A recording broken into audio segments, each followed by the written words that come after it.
আসসালামু আলাইকুম everyone, welcome to কণিকার কারবার। আশা করছি সবাই ভালো আছেন। তো আজকে আমরা আপনাদের জন্য নিয়ে এসেছি ধুন্দুল ভাজি চিংড়ি মাছ দিয়ে। তো চলুন রেসিপিটি শুরু করা যাক। এটি অনেক সুস্বাদু একটি রেসিপি।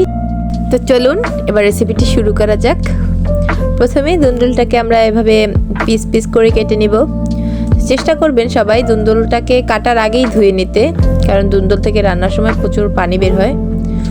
তো প্রথমে একটি কড়াইতে তেল গরম করে এতে পেঁয়াজ এবং মরিচ একটু ভেজে নেব। পেঁয়াজটা লাল লাল হয়ে গেলে আমরা চিংড়ি মাছের সাথে একটু হলুদের গুঁড়ি মাখিয়ে সেটাকেও ভেজে নেব। এরপরে আমরা অল্প একটু হলুদের গুঁড়ি ব্যবহার করব। এরপর ধুন্দুলটাকে দিয়ে দেব।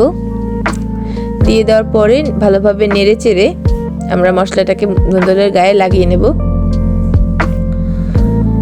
মশলাটা ভালোভাবে লাগানো হয়ে গেলে এ পর্যায়ে আমরা লবণ দিয়ে দেব এবং আবার নেড়ে নেব। লবণটাকে সব ধুন্দুলের গায়ে লাগিয়ে নেব। এরপর আমরা ঢাকা দিয়ে দেব। ঢাকা দেওয়ার পরে দেখতে পাচ্ছেন ধুন্দুল থেকে পানি ছাড়া শুরু হয়ে গেছে। এই ভাজিতে কোনো প্রকার পানি ব্যবহার করতে হয় না, ধুন্দুল গা থেকেই প্রচুর পানি বের হয়। তো দেখুন কতটা পানি বের হয়েছে। তো এবার আমরা ধনিয়া পাতা দিয়ে দেব। আমাদের ভাজিটি রান্না হয়ে গেছে। এই দেখুন আউটকামটা কতটা সুন্দর এসেছে। ধন্যবাদ সবাইকে। আমাদের চ্যানেলের পাশে থাকবেন এরকম সহজ সহজ রেসিপি দেখতে হলে। আমাদের চ্যানেলটিকে সাবস্ক্রাইব করবেন, লাইক, কমেন্ট এবং শেয়ার করবেন। ধন্যবাদ সবাইকে।